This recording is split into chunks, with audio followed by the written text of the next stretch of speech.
So this one was a weekly pop quiz one, like the first pop quiz of the week. You can, for any question, if you have a doubt, question one. In case if you have a doubt, just let me know, so I will discuss that. If no doubt, we will move on.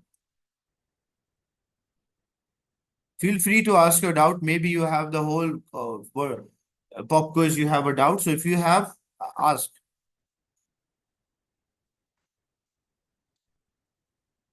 Question two, any doubt? Okay, there's a doubt on question two.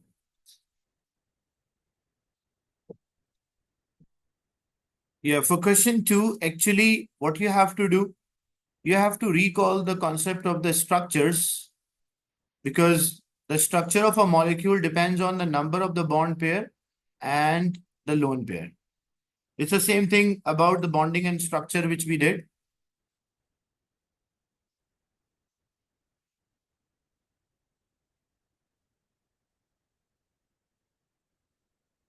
So just recall the idea that depends on the number of the bond pair and the lone pair. If we have two bond pair, no lone pair, it will be a linear structure. If we have a three bond pair, no lone pair, it will be trigonal planar. If we have four bond pair and no lone pair, tetrahedral with a bond angle of 109. Remember these bond angles. If we have a three bond pair, one lone pair, trigonal pyramidal.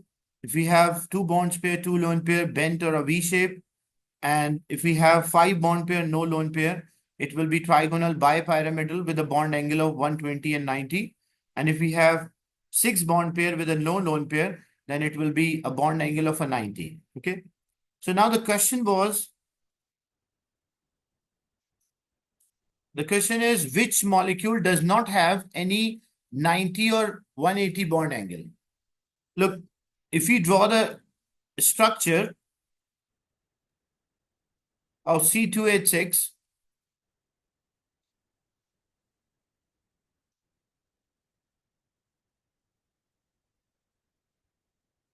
so this is a structure of C2H6. If I check this carbon, how many bond pairs are there for this carbon? Four bond pair. How many lone pairs are there? No lone pair. If four bond pair and no lone pair, so it means it will be a tetrahedral structure with a bond angle of 109.5 degrees. Same thing if I check this carbon.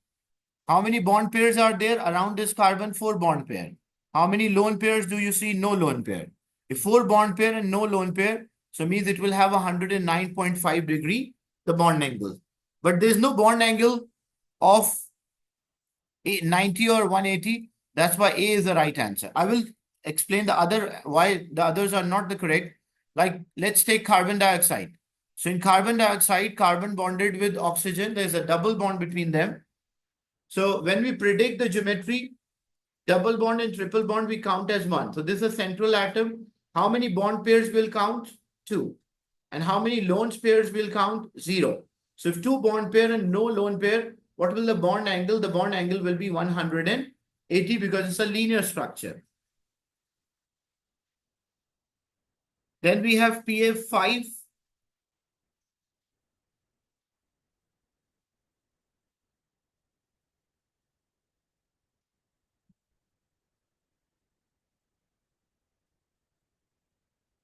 So we have PF5.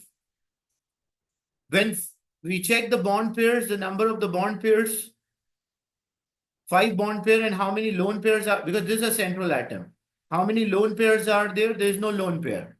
So five bond pair and no lone pair, then it will be a trigonal bipyramidal with a bond angle of 120 and 90. So bond angle is 120 and 90. So 90 is existing here. In SF6,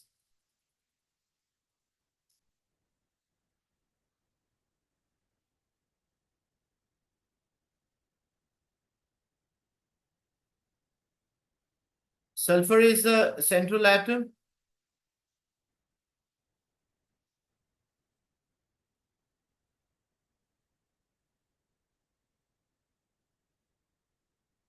So in SF6, so this is sulfur is a central atom. as you can see here, these structures. So example of SF6 is given. It will be octahedral because 6 bond pair and no lone pair. And the previous example was PF3 or PF5 was there, which will be trigonal bipyramidal. So with a bond angle of 120 and 90. So the question was, which of the molecule does not have 90? So that's why A is the right answer. It has 180. This has 90 and 120. This has 90 only. Is it clear? Question 2.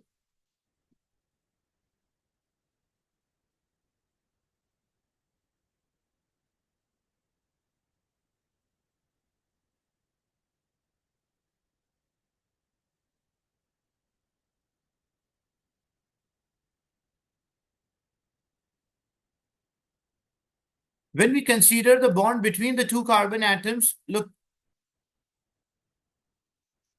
this will be the structure.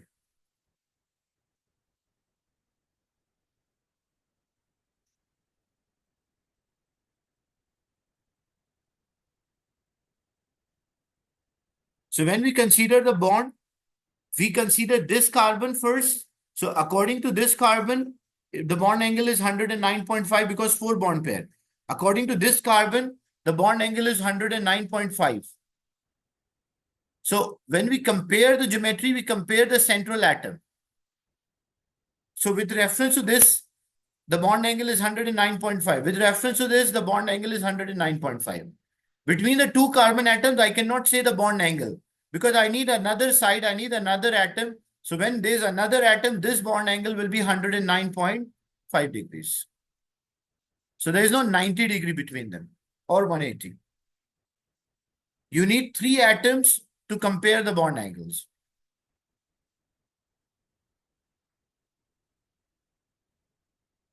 Question 3, any doubt? Question 3, question 4. Feel free to ask your doubts. Question 3. Okay. In question 3, the sodium azide decomposes as shown, gives sodium and nitrogen. Which volume of a nitrogen measured at room temperature and pressure would be produced by decomposition of 150 grams of sodium azide? So we have, first we need the moles of sodium azide, moles of Na(N)3. So moles equal mass in gram, which is 150 divided by molar mass. So you have to use a periodic table. Sodium is 23 and nitrogen is 14 times 3 because it's 14 and the 3 atoms are there. 150 divided by 14 times 3. So it will be 2.3, the final answer. So we got 3.2 moles of sodium azide. So we have the moles of sodium azide and we need the moles of nitrogen. So we'll use a ratio, the moles of sodium azide and the nitrogen. The ratio is 2:3. So if we have 2.3 moles, how many moles of nitrogen should be there? X, we cross multiply. So it will be 2.3 multiplied by 3 divided by 2. That will give us the moles of the nitrogen, that is 3.46. Now we have the 3.46 moles of the nitrogen. And how to work out? We have the formula moles equal volume in decimeter cube for a gas divided by 24. So we have 3.46 moles. The volume in dm cube we don't know, and 24 is divided, other side will be multiplied. So when we multiply, it will be 83. So B will be the right answer. So first from the mass, we work out the moles. And from the moles, we work out the moles of the nitrogen by using a simplest ratio. And from the moles of the nitrogen, we work out the volume of nitrogen. Is it clear? Question 3. Question 4, 5, any doubts? Question 4 or question 5? Question 5. In question 5, copper ore contain 3% copper carbonate by mass. What mass of a copper would be obtained from 1 ton of the ore? First, we'll find, because ore contain only 3% copper carbonate. So first we'll find if we have a ore, how much copper carbonate is there? In 1 ton of the ore, and 1 ton means how many kg? Because all the answers are in kilograms, so 1 ton means 1000 kilogram. So if we have 1000 kg of the ore, only 3% is copper carbonate. So first what we do, we work out the 3% of this 1000 kg. So that will give us how much copper carbonate is there. So it will be 1000 multiplied by 3 divided by 100. So means how much? It means 30 kg, 30 kg of copper carbonate is there. In 1 ton of the ore, it will only give 30 kg of copper carbonate. Now, what is the ratio of the mass of a copper carbonate and copper? Copper, what is the total mass of a copper carbonate? Copper is 64, carbon is 12. So 12 multiplied by 3 plus, oxygen is 16 multiplied by 3. 48 plus 12 makes 60, and 60 plus 64 makes 124. So total mass of a copper carbonate is 124. And how much copper is there? 64. So if we have 124 grams, or even the unit does not make difference. So if we have 124, it will give 64 units of the copper. But we don't have 124, we have 30. So how much copper will be there? X. Cross multiply. So it will be 30 times 64 divided by 124. So what mass is there? 15.4.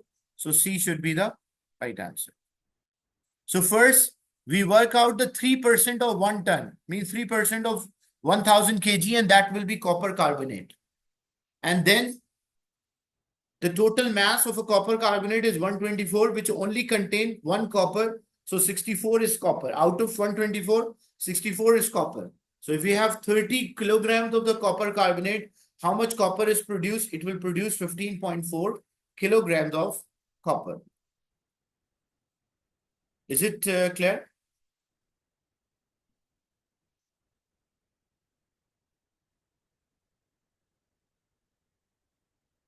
Question 6. Any doubt? Question 6, 7, 6 and 8. Okay. The question is, in which change are only temporary dipole induced forces overcome? First thing, whenever you see a hydrogen bonded with oxygen, so what will be the force? The hydrogen bond will be there. They will have dipole induced dipole force and permanent dipole because polar molecules, but hydrogen bond is the one. Hydrogen bonded with oxygen. So what kind of force it will have? Hydrogen bond. Here, C4H8. So means, because the two carbon and hydrogen are there, two different atoms. When two different atoms are there, what are the bonds? The bond will be polar. So it will have two things. It will have dipole force, and it will have dipole induced dipole force, two forces. But when we talk about oxygen solid is converted into oxygen gas, but because the molecules are non-polar, when non-polar molecules are there, what kind of force they will have? They will always have dipole induced dipole force. That's why C will be the right answer. Is it clear? This one? Question 6.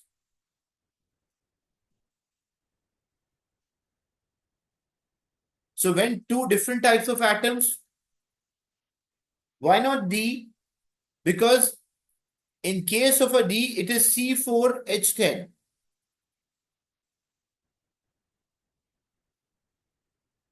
So when we talk about the polarity, there will be a difference because two different atoms are there. When two different atoms are there, they will have some the bond will be shifted towards 1. The bond will become polar. The molecule might be non-polar, but the bond become polar. When the bond become polar, this polar bond attract the another polar bond. As a result, they will have dipole-dipole forces.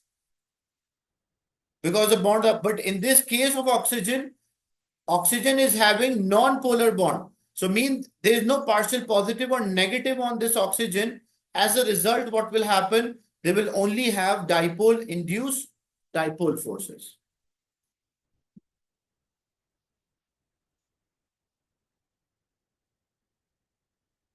Is it clear?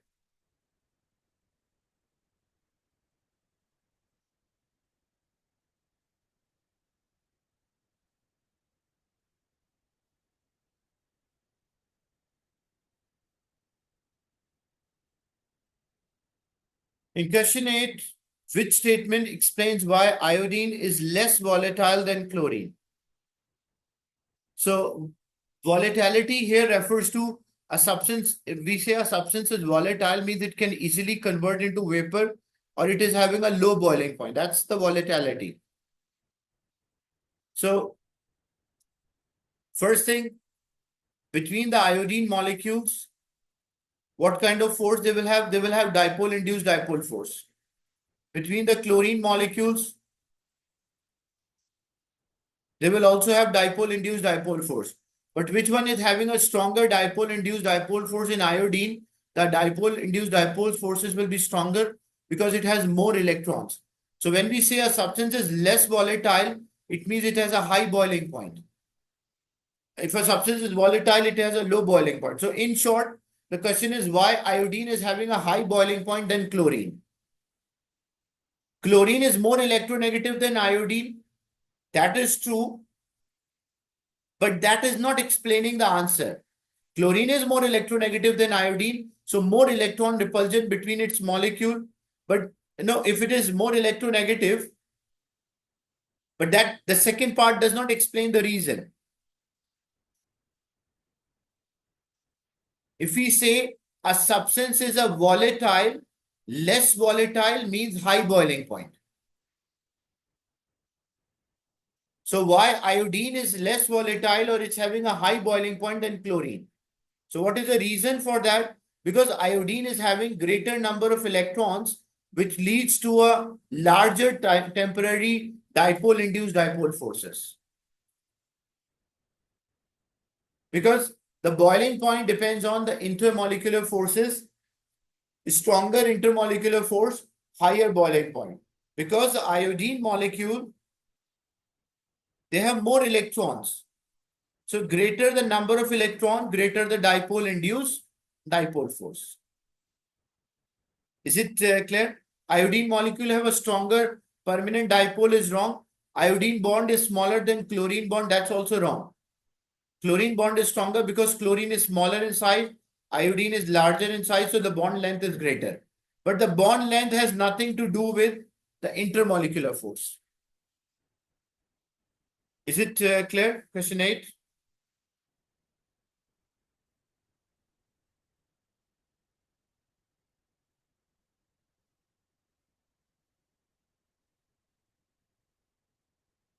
Question 9, 10, any doubts?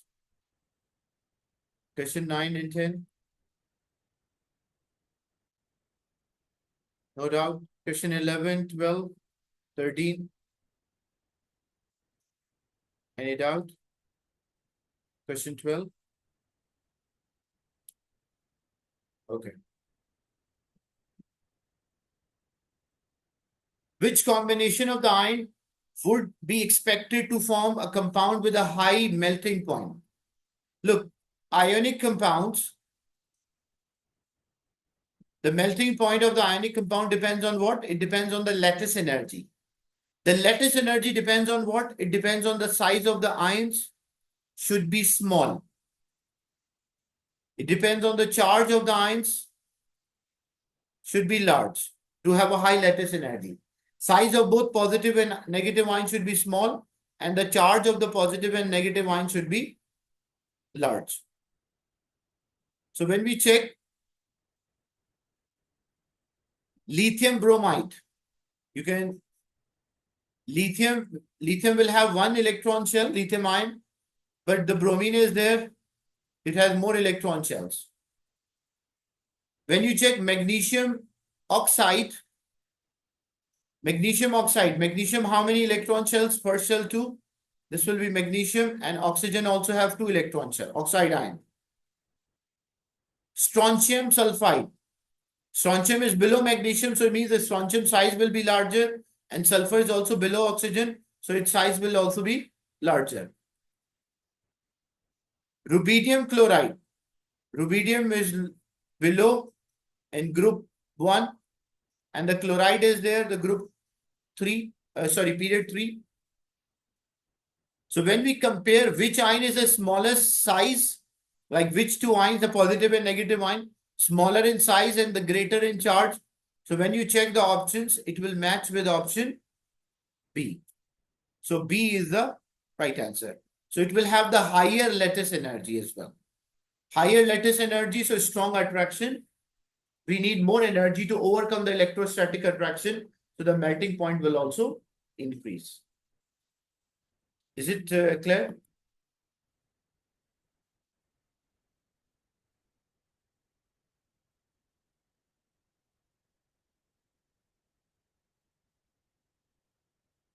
So the ionic compound, the melting point depends on the lattice energy. Any doubt? Question 13 or 14?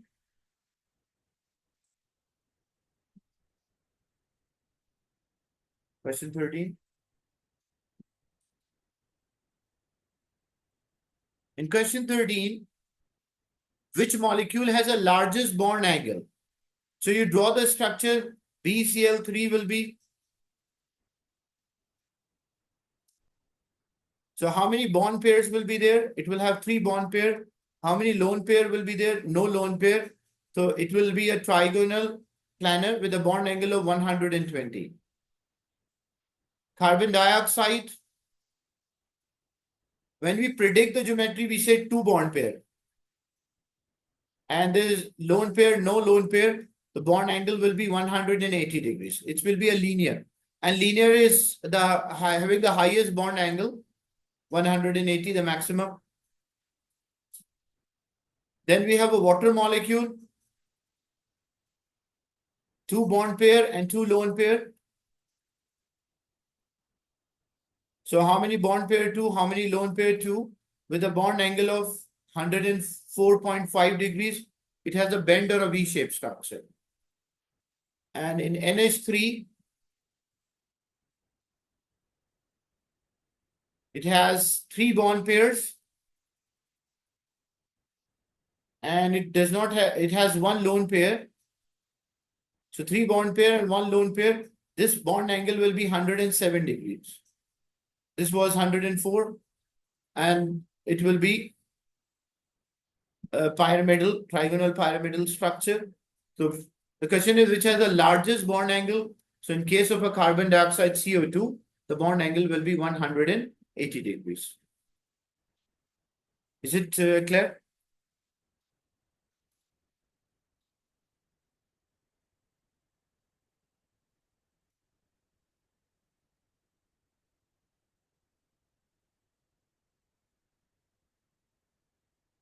So linear always have the highest bond angle because 180 is a maximum.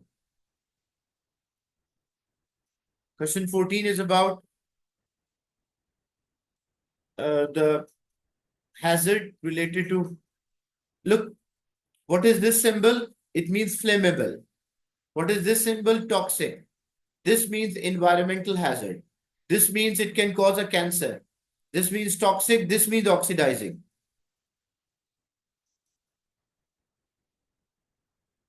Where you can find the meaning of the symbols, the second page of your book is having the symbols. So this was about the pop quiz.